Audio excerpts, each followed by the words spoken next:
Une tendance vicieuse persiste actuellement sur les réseaux sociaux.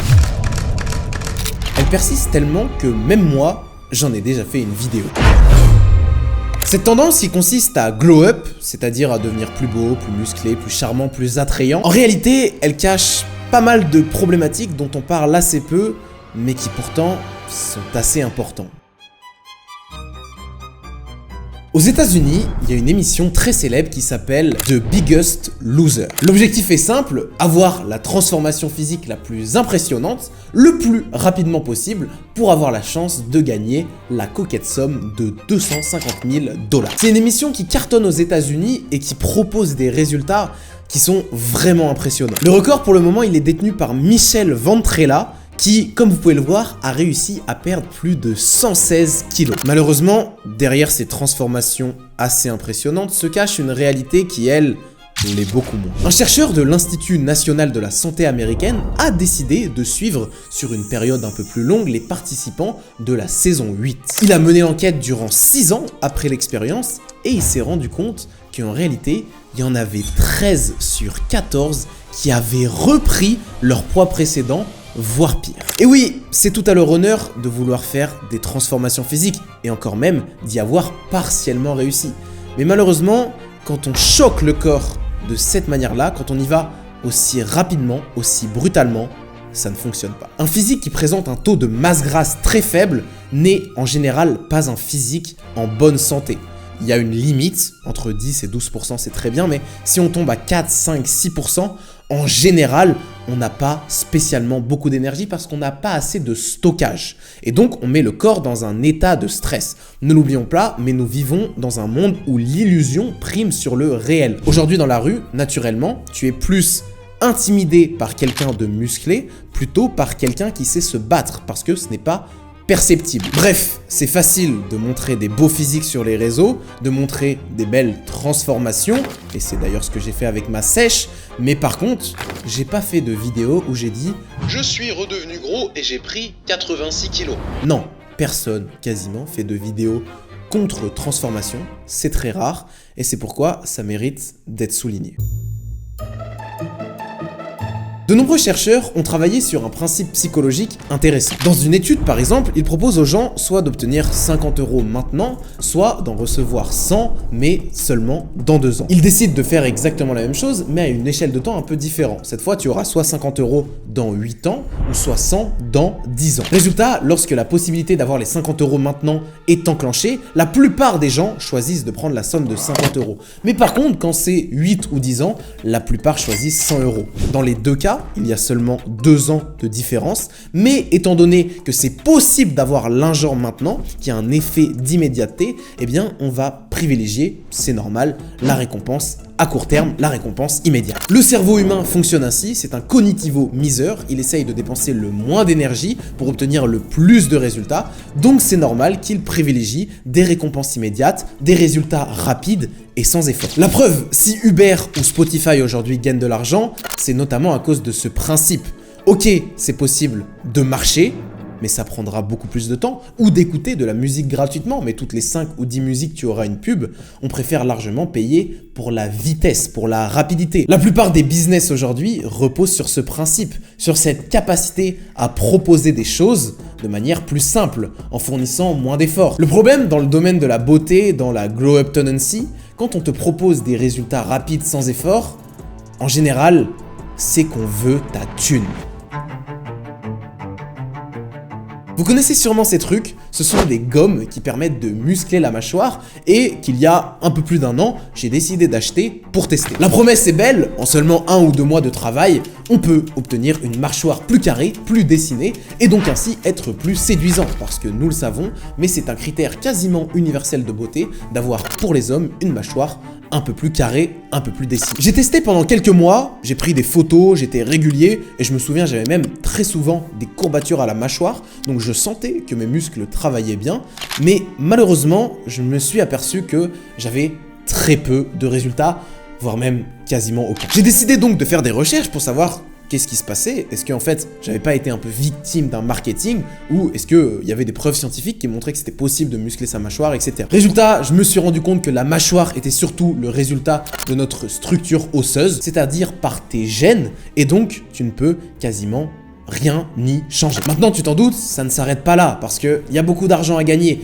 et il suffit de se balader dans une grande ville et de regarder les affiches publicitaires pour très vite tomber sur des produits de beauté, par exemple des produits par L'Oréal, qui promettent des résultats, des changements sur la peau, sur le visage, soi-disant parce que d'après des tests et des auto-évaluations, et d'après leurs études qu'ils ont menées, mais qui en réalité ne valent pas grand chose, voire même rien du tout, c'est simplement du marketing, te promettent d'avoir une peau plus éclatante, plus vitaminée, ce genre de choses. En tant que jeune entrepreneur, ce n'est pas un secret, mais plus la douleur est forte, plus ça fait mal et plus il y a d'argent à gagner et plus il faut appuyer dessus. Pour certaines personnes, leur physique est une vraie douleur et quelque chose au quotidien qui les déprime, qui les fait souffrir. Et donc, comme c'est des personnes qui sont un peu plus vulnérables que les autres, c'est possible d'appuyer sur ça et de leur soutirer un maximum d'argent. Cependant, si on revient sur la mâchoire et la forme du visage en général, on s'est rendu compte que c'était pas que du bullshit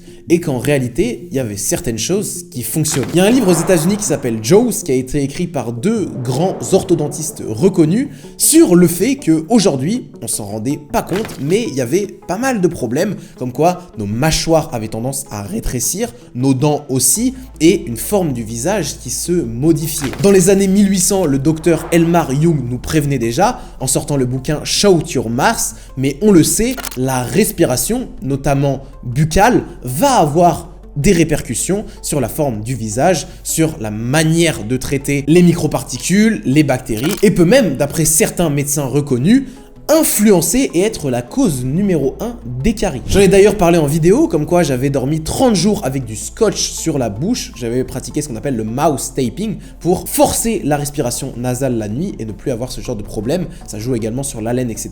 Et pour vous dire, j'ai même été contacté par un dentiste assez reconnu pour en apprendre un peu plus sur ces méthodes. Ce dentiste, c'est le docteur Mathieu qui exerce à Montpellier et qui lui a développé des techniques alternatives, puisqu'au lieu de mettre des appareils dentaires, de soigner les caries directement, il s'est rendu compte que c'était dommage d'avoir une approche un peu conséquentialiste, c'est-à-dire bon bah voilà, t'as un problème, voilà c'est à cause de ça, donc on va le traiter rapidement, on va mettre un petit pansement.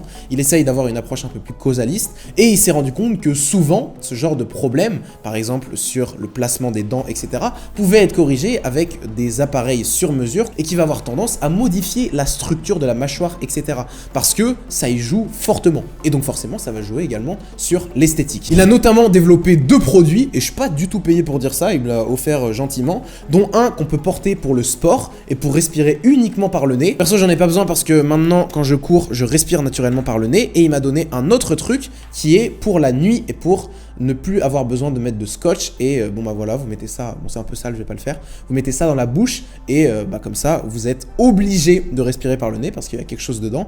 Et en même temps, vous avez tendance à avoir la langue qui va venir coller le haut du palais. Et tout ce genre de choses, ça a vraiment un impact et des répercussions, mais vous en doutez bien, c'est quelque chose qui prend un peu de temps. Avant de continuer, laissez-moi vous présenter le meilleur navigateur du marché, c'est bien sûr Opera. C'est déjà la 4e collaboration que je fais avec eux, et évidemment, ce n'est pas pour rien. Opera est un navigateur sécurisé et fiable. Il propose un VPN gratuit et un bloqueur de publicité directement intégré dans le navigateur. Maintenant, comme vous le voyez, je peux aussi utiliser la fonctionnalité Tab Island qui permet de trier et ranger ses onglets.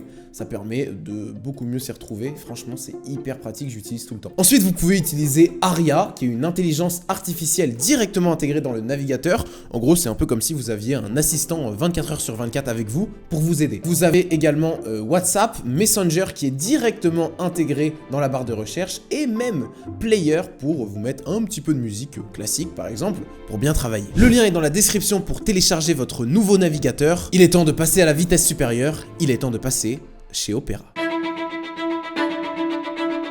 Un dernier problème avec la tendance glow up, c'est que comme beaucoup de choses, c'est une course à l'insatisfaction permanente et surtout infinie. Perso, je le vois très bien dans ma vie.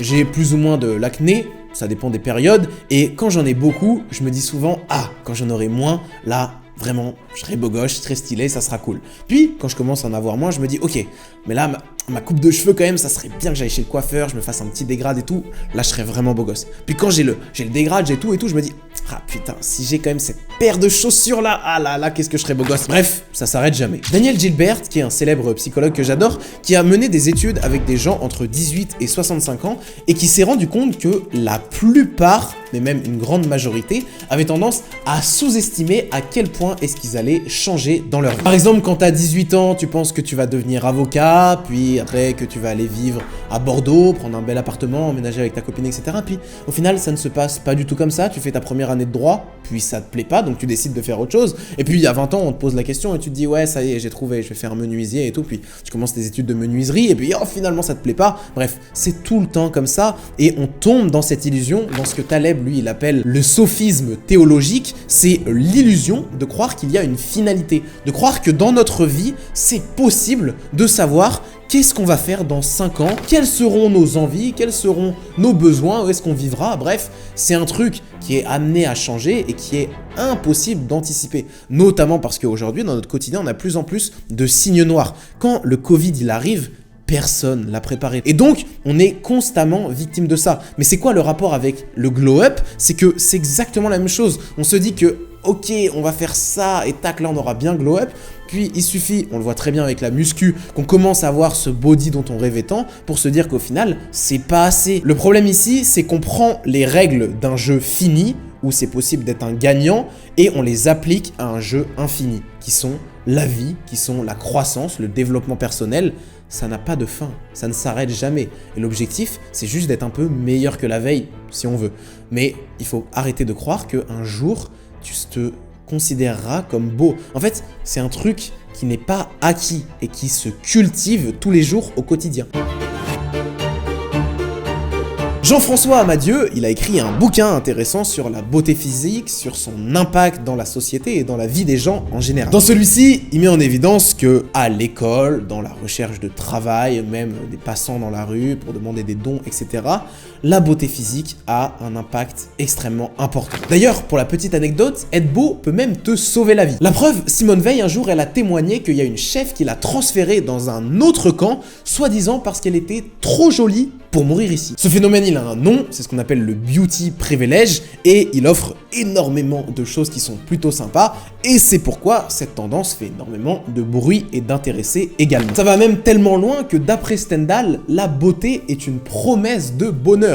Ce sur quoi je ne suis absolument pas d'accord, mais passons. D'après de nombreuses études reportées par Jean-François Amadieu, il existe de nombreux critères de beauté qui sont universels. Par exemple, le fait d'avoir un visage symétrique, d'avoir un visage qui est plutôt la moyenne de plein d'autres visages, de posséder un ratio torse supérieur à la taille pour les hommes, et pour les femmes, d'avoir plutôt un ratio hanche supérieur par rapport aux épaules, et une grosse poitrine, mais pas trop. Mais ce n'est pas tout, il y a d'autres études, notamment une menée en 97 par Margot, qui met en évidence que des dents à inclinaison interne et non pas externe font l'unanimité, des grands yeux, un menton fort, des tibias longs, des longues jambes ou encore un long. Bref, beaucoup de paramètres, beaucoup de critères qui sont assez intéressants, mais pour le coup, sur lesquels nous avons assez peu d'impact. Typiquement, les grands yeux, à part sur Photoshop où je peux m'amuser pour les miniatures à les agrandir un peu, je peux pas faire grand chose. Cependant, comme souvent, vous le savez sur cette chaîne, ça ne signifie pas qu'il faut abandonner complètement l'idée de progresser, l'idée de tenter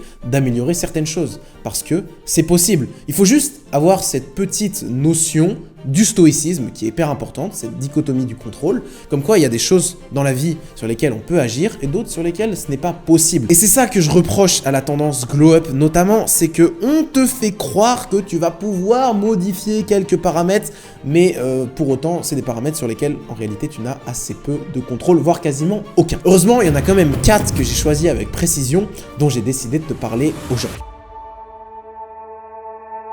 Tina Sundelin, elle a mené une étude avec des hommes et des femmes qui étaient plutôt en bonne santé et qui avaient entre 18 et 31 ans. Ce qu'elle fait, c'est qu'elle les photographie 2 fois à un jour d'intervalle, sauf qu'il y a une différence, c'est à 14h30 la photo, c'est que le premier groupe a dormi 8 heures la veille, alors que le deuxième a dormi seulement 5 heures. Ensuite, elle demande à des personnes indépendantes de juger leur beauté et surtout la différence entre les deux photos.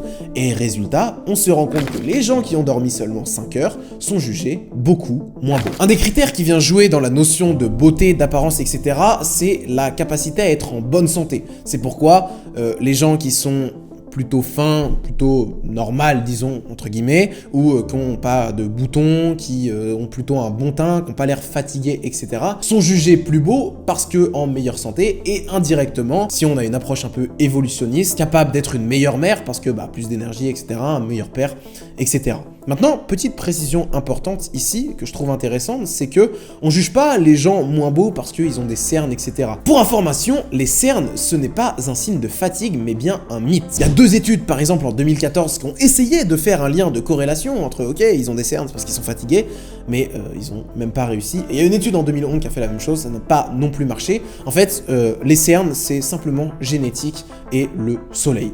Rien de plus. Bref, tu l'auras compris, la première chose très importante, c'est tout simplement de se sentir bien, d'être en bonne santé, d'être de bonne humeur, et rien que ça, ça peut avoir un impact sur la perception que les gens auront de toi physiquement, et puis ça fera de toi, c'est sûr, une meilleure personne, et ça jouera même sur ta santé mentale, très important.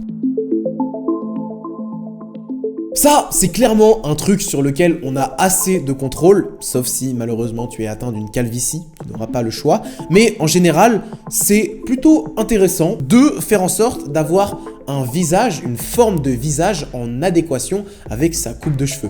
Typiquement, si tu as un visage qui est plutôt carré, etc., on va éviter d'essayer de l'allonger en ayant par exemple les cheveux encore en crête, tu vois. Au contraire, on va essayer de casser cette figure. Maintenant, à l'inverse, si on a un visage qui est plutôt rond, mais pas non plus allongé, et ben là, on va essayer avec notre coupe de cheveux, pour avoir quelque chose de plus harmonieux, d'essayer de l'allonger. Ça se voit notamment chez les filles, quand elles ont un visage rond, c'est moins joli quand elles ont un carré, mais plus sympa quand elles ont les cheveux longs. Jean-François, il évoque aussi ça dans Le poids des apparences, mais la même personne, la même carrure, le même poids qui s'habille différemment n'aura pas les mêmes privilèges. On le sait, et j'en ai déjà fait une vidéo, je ne comprends pas pourquoi certaines personnes qui aimeraient être un peu plus jolies, un peu plus élégantes, ne décident pas de mieux s'habiller. C'est quelque chose qui reste quand même assez accessible et qui peut avoir un assez grand impact. Ce matin, pour la petite anecdote, avec mon coloc, on a fait une grosse séance de sport et lui, de base, il s'en fout un peu de son style vestimentaire et tout. Mais là, on avait fait une bonne séance, on avait pris un bon petit déj avec des œufs et tout. Et donc, il m'a dit, oh putain, aujourd'hui, j'ai envie de bien me saper. J'ai envie de bien m'habiller. Parce que il y a une énergie, il y a une envie de faire les choses bien. Et forcément, par effet de halo, plus tu te sens bien, plus tu vas avoir envie, je sais pas, d'être confortable dans tes vêtements, mais en même temps d'être à l'aise, de te sentir en confiance. Et évidemment, ça a un impact. Moi, je me souviens quand je jouais au foot et que je portais une paire de Mercurial montantes, j'étais meilleur. Et c'est vrai, hein, j'étais meilleur sur mes dribbles, je me sentais plus technique, plus à l'aise avec le ballon, le toucher de balle était meilleur, simplement parce que dans ma tête, j'étais un joueur plus technique et que j'avais fait des associations. Perso, mon gros kiff du moment en termes de style vestimentaire, c'est ce qu'on appelle des old money style. En gros, j'aime beaucoup ça pour 2 raisons. D'une part, parce que c'est beau, c'est élégant et tout, et surtout parce que c'est intemporel. Après, évidemment, le style vestimentaire, c'est quand même quelque chose de personnel, mais dans tous les cas, tu vis dans un monde où tu es obligé de signaler. C'est pourquoi d'ailleurs, c'est hypocrite de ne pas parler de soi, parce que même quand tu ne parles pas, en réalité, tu parles de toi. J'ai fait une newsletter sur le sujet si ça vous intéresse, et Nietzsche disait que lui, il portait une moustache pour cette raison, parce qu'il avait remarqué que ça avait un impact sur les gens, qu'il était pris plus au sérieux, qu'il était considéré davantage, avec plus de prestige, etc. Pour ce qui est du style vestimentaire, il n'y a pas de consensus, tout le monde s'habille comme il a envie, mais c'est sûr que quand tu es un homme qui a environ 20 ans, on va dire que de All Money Style, tu as assez peu de chances de te tromper, et tu vises plutôt juste parce que j'ai l'impression que c'est un truc qui plaît beaucoup, notamment aux filles, parce que c'est plutôt élégant, ça a tendance à te mettre en valeur. D'ailleurs, avec les vêtements, c'est pareil, on peut essayer de jouer sur des choses qui nous mettent en valeur. Si on est petit, on va mettre des trucs plutôt ajustés, on va pas mettre des t-shirts longs, des jeans longs, parce que ça va avoir tendance à rapetissir encore notre taille. Et quand on est grand, c'est pareil. Enfin bref, il y a pas mal de choses, je suis pas designer ou personal shopper, je ne connais pas tout ça, mais n'hésitez pas à fouiller ce genre de sujet. Vous vous habillez tout le temps, donc ça serait quand même cool de savoir comment je pourrais faire pour mettre en valeur par exemple mes épaules. Moi je sais que voilà, je suis un peu carré, donc les cols ronds ça me va bien. Un autre truc qui est peut-être anecdotique, mais si j'ai mis cette caméra à gauche, c'est parce que je sais que mon profil gauche est plus joli que mon profil droit. Pareil pour la lumière, donc c'est ce que je fais. Et c'est pour ça aussi qu'il faut faire attention parce que c'est ce que je montre avec les vidéos. Mais c'est comme les moutons de Dirac, en réalité tu vois que cette partie, mais celle-là tu la vois pas et elle est un petit peu moins jolie. Bref, je m'égare un peu, passons au dernier point. J'étais obligé d'en parler, le fait de faire du sport et notamment de la musculation, c'est évident, mais quand t'es une fille ou un garçon, ça aura un impact sur ton physique. Après, évidemment, on a tous une génétique qui est différente et il y a des gens qui vont pousser pendant 6 mois, qui vont avoir un corps de ouf sans faire trop d'efforts, et puis toi, bah ça sera plus difficile. Mais attention de ne pas non plus tomber dans le cruel optimisme en mode « Ah putain, je fais trop d'efforts, c'est de ma faute si j'y arrive pas ». Non. N'oublions pas qu'on a tous une génétique différente, etc. Mais fais de la muscu, mec, c'est cool. Essaye au moins, vois si t'aimes bien ou pas. En tout cas, fais du sport, fais quelque chose, bouge-toi. Ça te fera que du bien. C'est la fin de cette vidéo. Si elle t'a plu, n'hésite pas à me le faire savoir. Et tu peux également t'abonner à ma newsletter dans laquelle je partage chaque semaine des petites pépites qui sont sympas, notamment la dernière sur pourquoi c'est hypocrite de ne pas parler de soi. C'était Dali, ciao!